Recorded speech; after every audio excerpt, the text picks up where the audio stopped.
You're not watching for the game, you're watching for the ritual. Same creator, same series, same 15 minutes of your day, every day for months, maybe years. And somewhere in there, you've probably told yourself it's just entertainment, just background noise while you eat, while you fall asleep, while you avoid whatever's sitting in the other room of your mind. It's not just entertainment, it's something much more specific. And once you see what it actually is, you won't be able to unsee it. Here's the story we tell ourselves. I just like this creator, it's relaxing. I'm not really watching it, it's just on. We treat it like a neutral habit, something we do because we like it, the same way we like a certain snack or a certain song. Low stakes, no deeper meaning. That story isn't wrong, it's just incomplete. It's the surface, and the surface is where most people stop, because the surface doesn't ask anything of you. I want to go underneath it. Let's start with what predictability actually does, mechanically in your brain. A familiar format removes risk before the video even loads. You already know the shape of it. You know this creator's voice, their pacing, their humor, how long the video runs, what kind of moment might make you laugh. There is no chance, none, that this video will confuse you, upset you, or ask something real of you. You've essentially pre-approved the entire experience just by clicking play. Now compare that to your actual day. Your day doesn't come with a preview. It doesn't warn you before the hard email lands. It doesn't tell you in advance which conversation is going to sit in your chest for the rest of the afternoon. Real life has no guaranteed range. It can turn on a single sentence someone says to you at 9 in the morning, and that sentence can follow you until midnight. So your nervous system, quietly without asking your permission, starts hunting for spaces that promise the opposite. Bounded, predictable, safe. Somewhere the volatility dial gets turned all the way down. That's what the familiar gaming videos give you. It's not really about the game itself. It was never about Minecraft or Outlast, or whichever series you've attached yourself to. It's about consuming something with all the emotional risk surgically removed. You still get stimulation, a bit of dopamine, some tension in the gameplay, a laugh here and there, but none of the actual gamble that comes with something new. Something new could disappoint you. This can't. You already know how it ends, more or less, before it starts. I rewatched the same Outlast PewDiePie videos for years. Not as a phase, years. I know exactly what it looks like to open YouTube, scroll past 100 things I've never seen, and land on the 20th rewatch of something I already know by heart. This pattern doesn't care who you are or how self-aware you think you've become. It runs through everyone the same way. And knowing the mechanism doesn't exempt you from it, and neither does it exempt me. Here's the reframe, and I want to say it plainly.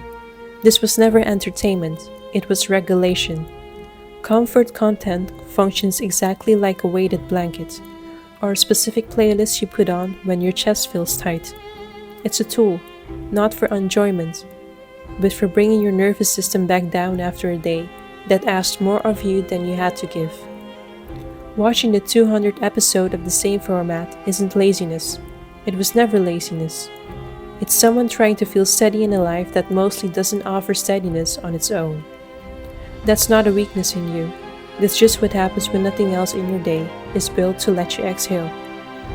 I want you to sit with that instead of rushing past it.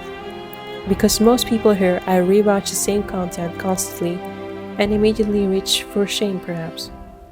Shame is a wrong response. It was never the content that mattered. It was what the content was doing for you underneath. Now let's go a layer deeper, because regulation isn't the whole story either. There's a Jungian question worth asking here, and it's an uncomfortable one. What would happen if the predictability wasn't there? What surfaces in the gap if you took the comfort format away for a night? For most people, restlessness, a low hum of anxiety, the unprocessed noise of the day finally getting loud enough to hear because nothing is drowning it out anymore. So the familiar video isn't just suiting you, it's also functioning as a lid. It keeps something contained that hasn't been looked at yet. And I want to be careful here because this isn't about villainizing the habit. The thing underneath the lid isn't bad, it's just unmet. It's just waiting. But here's the distinction that actually matters. Avoidance and regulation can look completely identical from the outside. Same behavior, same video, same time of the day, same familiar voice playing in the background. The difference is never in the behavior itself. It's in what the behavior is doing to your relationship with what's underneath it. Regulation settles you enough that you can eventually turn and face the thing. Avoidance uses the settling as a permanent excuse to never turn around at all. Most of us can tell which one we're doing in the moment. That's the whole trick of it. Now the deeper layer still, the one underneath the psychology. The craving for steadiness was never really about the content. Not the game, not the creator, not the format. What you were actually reaching for underneath all of it is a ground state that was already yours before you ever opened the app. Predictable content offers you a borrowed version of stillness. It's stillness with a source outside you, dependent on the next video existing, the next episode dropping, the next familiar voice being available on demand. The moment the supply stops, the stillness stops with it. That's the tell. Anything you have to keep resummoning from outside was never actually yours to begin with. Real stillness doesn't come from input at all. It's not something you consume your way into. It's what's already there the second consumption stops. Not as an achievement, but as what was underneath the noise the entire time. So here's the inversion, stated straight. The goal was never better content. It was never finding the right creator, the right format, the perfect thing to numb the exact right amount. The actual thing you wanted this whole time was contact with the calm that doesn't depend on anything playing at all. And here's where I have to warn you, because this is the part people get wrong almost immediately. The moment you understand this pattern, the ego does something predictable. It tries to fix it. It says, okay, now I know what this is. I should stop. I should regulate consciously.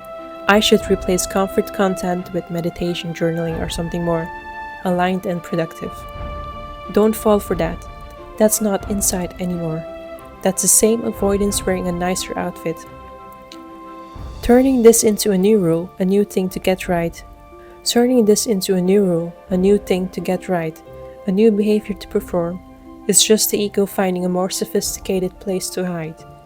You haven't left the loop. You've just rebranded it as growth. The point was never to quit the habit. It's to see what the habit is actually doing. Seeing it clearly is the whole move. Nothing else has to happen after that. So, what do you actually do with this? Nothing dramatic, no 5-step plan, no clean before and after.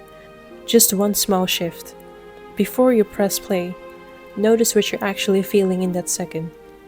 Not to judge it, not to fix it, just to see it, honestly, for half a breath. That's it. That single moment of noticing is what changes your relationship to the habit from automatic to chosen. You might still press play, most nights you probably will, but now it's a decision instead of a reflex. And that difference matters more than it sounds like it should. I still rewatch familiar things some nights. That fact doesn't soften anything I just said. If anything, it confirms it. Understanding a pattern and being free of it are two different things. And most people quietly assume that naming something is the same as resolving it. It isn't. Comfort content was never really about the content. It was about needing somewhere safe to put your nervous system down, in a day that didn't offer you rest anywhere else. That's not weakness. That's just what happens when nothing else in your life was built to let you land.